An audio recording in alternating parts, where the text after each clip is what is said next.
Hi అండి, నమస్తే. నేను మీ రేవతి. వెల్కమ్ బ్యాక్ టు మా ఇంటి వంట బై రేవతి ఛానల్.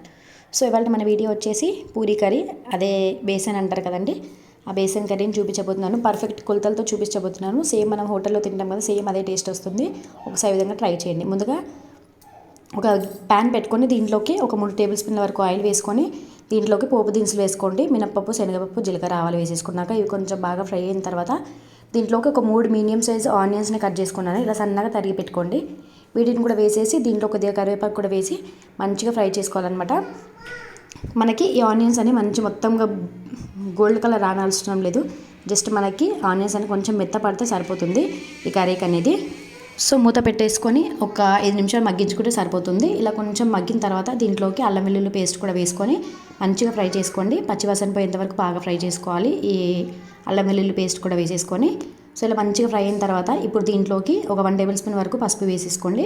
ఈ పసుపు కూడా వేసేసి ఒకసారి బాగా మిక్స్ చేసేసుకోండి. సో ఇలా పసుపు కూడా వేసేసి బాగా మిక్స్ చేసుకున్నాం కదా. సో ఇప్పుడు దీంట్లోకి నేను 2 గ్లాసెస్ ఆఫ్ వాటర్ పోస్తున్నాను అనమాట. మనము దీంట్లోకి శనగపిండి బ్యాటర్ వేస్తాం కాబట్టి మనకు చిక్కగానే రెడీ అవుతుంది. మనకి ఆనియన్స్ అనేవి కొంచెం ఉడకాలి. సో అందుకే నేను దీంట్లో వాటర్ 2 గ్లాసెస్ వేస్తున్నాను. 2 గ్లాసెస్ సాల్ట్ వేసుకొని ఇప్పుడు దీంట్లోకి వాటర్ వేసేసుకున్నాక రుచికి తగ్గట్టు ఉప్పు కూడా వేసేసుకోండి. ఇక్కడ యాడ్ చేసుకోండి ఉప్పు తగ్గితే.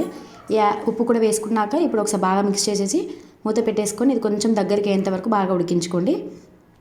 సో ఇది ఉడికేలోపు మనము ఒక చిన్న బౌల్ తీసుకొని దీంట్లోకి ఒక 2 టేబుల్ స్పూన్ల వరకు శనగపిండి వేస్తున్నాను అనమాట.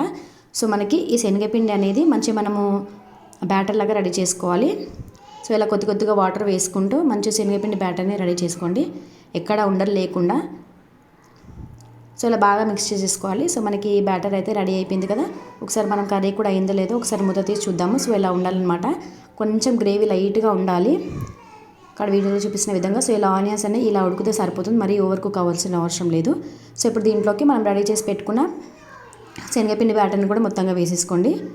ఈ శనగపిండి మొత్తం వేసేసి ఒకసారి బాగా మిక్స్ చేసేసుకోవాలి, లేకపోతే మనకి కుండలు కట్టేస్తాయి. సో ఇలా బాగా మిక్స్ చేసేసుకోండి. మీకు కావాలంటే ఇక్కడ మీకు ఏమైనా కొంచెం చిక్కగా అనిపిస్తే కొద్దిగా వాటర్ వేసుకొని అడ్జస్ట్ చేసుకోవచ్చు. సో ఇలా వాటర్ కూడా వేసేసి ఇలా ఒకసారి బాగా మిక్స్ చేసేసుకోవాలి. సో మనకి ఇలా ఉండాలన్నమాట కన్సిస్టెన్సీ. ఇక్కడ వీడియోలో చూస్తున్నారు కదా. సో ఇలా ఉండాలి. సో ఇలా మనం శనగపిండి వేసాం కాబట్టి కొంచెం పచ్చివాసన పోయేంత వరకు ఒక 2 నిమిషాలు ఉడికించుకోండి.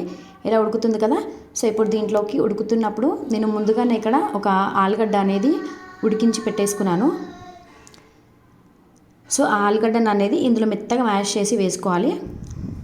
సో ఈ ఆలుగడ్డ వేయడం వల్ల టేస్ట్ అనేది చాలా బాగుంటుంది కర్రీకి. పీసెస్లా కట్ చేసే కంటే ఇలా ఉడికించుకొని వేసుకోండి, టేస్ట్ చాలా బాగుంటుంది. సో ఇలా మెత్తగా మ్యాష్ చేసేసుకొని ఈ ఆలుగడ్డను కూడా ఇందులో వేసేసుకోండి. మనకి పిండిలో మొత్తం కలిసిపోవాలన్నమాట కర్రీలో ఆలుగడ్డ అనేది. సో ఇలా బాగా మిక్స్ చేసేసుకోవాలి, మనకి ఎక్కడ కనిపించకుండా. సో ఇక్కడ ఇలా ఉండాలన్నమాట మనకి బ్యాటర్ అనేది. ఇలా ఉంటే మనకి కరెక్ట్ పర్ఫెక్ట్ అనేది రెడీ అయిపోయింది. హోటల్ స్టైల్ బేసన్ కర్రీ అయితే రెడీ అయిపోయింది. చాలా టేస్టీగా ఉంటుంది. ఒకసారి ఏదైనా ట్రై చేయండి. పూరీతో చాలా టేస్టీగా ఉంటుంది. సో మీరు మీ ఇంట్లో ట్రై చేసి మీకు ఎలా వచ్చిందో మీ ఫీడ్బ్యాక్ని నాకు కామెంట్ సెక్షన్లో షేర్ చేసుకోండి. ఇలాంటి మరెన్నో సింపుల్ అండ్ టేస్టీ వీడియోస్ కోసం మా ఇంటి వంట బై రేవతి ఛానల్ని సబ్స్క్రైబ్ చేసుకోండి. వీడియో నచ్చితే లైక్ చేయండి, మీ ఫ్రెండ్స్ అండ్ రిలేటివ్స్తో షేర్ చేసుకోండి. Thank you for watching.